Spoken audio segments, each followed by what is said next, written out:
Jean from Happy Indulgence and welcome to my channel. Today I've got a really ranty video planned, so I'm going to be talking about 5 books that I will never read.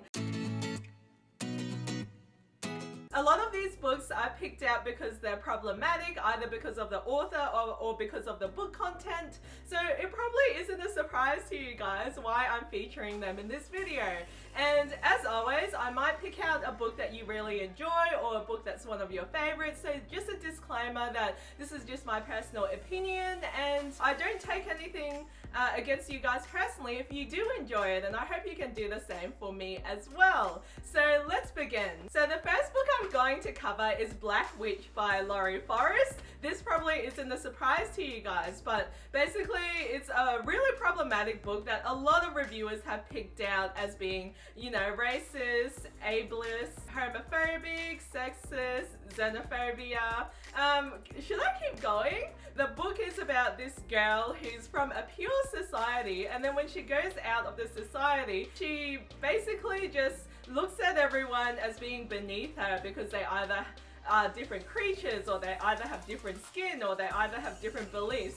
And it just sounds like a terrible book because basically, like, this girl is just displaying all these attitudes that really are just really, like, she never really learns anything either, I've read, and it just sounds terrible. Like, I'm not going to support a book that has really problematic themes that are harmful to others. I mean, fair enough if she learns a lesson towards the end, but why support that when there are so many other lovely authors to read and support?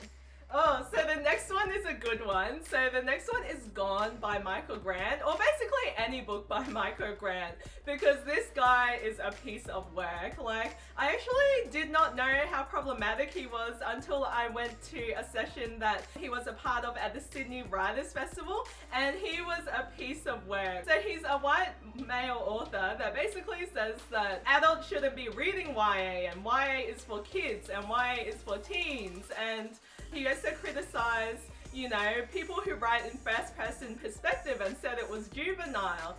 And the worst part is that I actually went to his signing because I wanted to get some of his books signed, and I said thank you so much for writing Animals, which is a series that I grew up with and really enjoyed, and he didn't acknowledge it at all. Since then, our favorite Michael Grant and problematic author has just been on Twitter just complaining about YA readers. Like, he actually commented on someone's blog about why he didn't agree with their review. Like, that is a big no-no. If you know anything about good publicity, definitely never read a negative review and never even comment on it. Like, he's such a piece of work. He's just a real dick. Like, he basically just calls out trigger warnings and say, hey, I'm not gonna write, I'm not gonna respect the trigger warning. I'm just gonna keep writing books like how I always have been writing books. Because they're spoilers. Why should I spoil a book and other readers' experience just because of some sensitive people? Like, gosh, this guy, none of his books, like, no thanks. Okay, so the next one is based on some recent events that have just happened, and that one is 27 Hours by Tristina Wright. And basically with this one, like, I've always been a bit wary of her because she's a big voice in the diversity community, basically because she supports the LGBTQIA spectrum. You know, whenever there's a problematic book, she's always at the top of the Twitter wars. And basically, one thing that happened recently is that she was called out for sexual harassment against an MB teen. Basically, as soon as she saw that, she jumps in and attacks this teen again and says it's not true. And then she just goes on Twitter to just keep on harassing this teen. And there's something about, you know, emotional manipulation, and I can see it in her as well. And I think a lot of the people in the community are now really aware of it. So she surrounds herself with POC people in the diverse community, and then her book comes out that's apparently has fantastic queer rep, but then what it does is that it's about colonialism.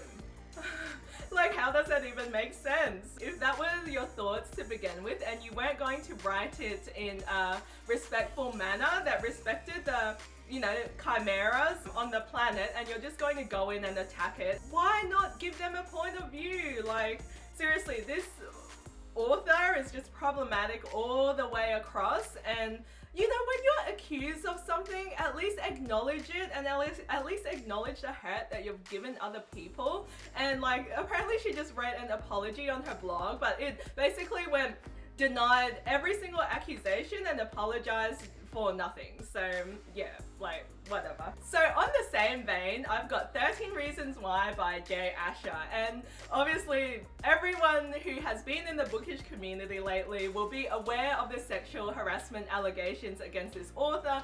Multiple people across multiple age groups in the book publishing industry put up his name as someone who abuses women. And this isn't surprising because in the book publishing industry, there's just so many women, and when it comes to males, especially male authors who do well, they're always championed a lot more than female authors, and there's definitely a gender imbalance there. And so what he basically did was he came out and denied all allegations, and at least bloody acknowledge it. I mean, it's not just one person saying that, it's multiple people. And you know, if you don't think you're doing something wrong, but multiple people say you're doing something wrong, maybe just listen to them. That being said, I've also heard 13 Reasons Why, especially the TV show, is incredibly problematic.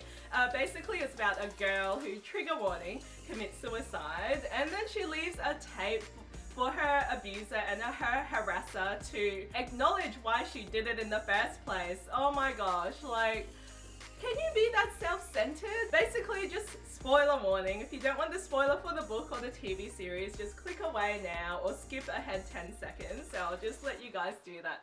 But spoiler warning, here we go. The book, the reason why she ended up doing that is because of sexual harassment, and the guy is a sexual harasser himself. Like, oh my gosh, like, it's just a train wreck. Alright, so now that we're totally past these terrible, karma, problematic authors, I just wanted to talk about A Game of Thrones by George R.R. Martin. And I'm definitely not interested in reading this book. One, because it's a massively long saga with a bajillion point of views. I mean, I have difficulties even following the TV series. I'm not going to be able to read a book that has so many different point of views. And that being said, I actually was so upset at one of the scenes in the TV series because of how it treats women. And like, you just get these like stupid people that come in and they're like, no, that's how women were treated at that time. And I'm like, I'm sorry, were there dragons at that time as well? I didn't realize they were a historical creature. So anyway, I actually stopped watching the series for some time, and then I saw that George R.R. Martin didn't even think that the way they treat women in the series and in his books were problematic, and I hate it. Like, it just glorifies female rape and harassment, and every single woman in that series has to be sexually abused or has to have their power taken away in order to be powerful, and it's just not right, and I don't enjoy it, and that's why I'm not going to read his books. And yeah, there's so many other books to read. If you guys enjoyed this video, if you agree with me, if you disagree with me, please leave your comments down below. I'm really keen to hear your thoughts. And yeah, if you have a books I'll never read video as well, link me down below and I'll be keen to check it out. So thanks for watching everyone. If you like this video, please give me a thumbs up and subscribe if you want to see more. Thanks guys, I'll see you guys next time. Bye.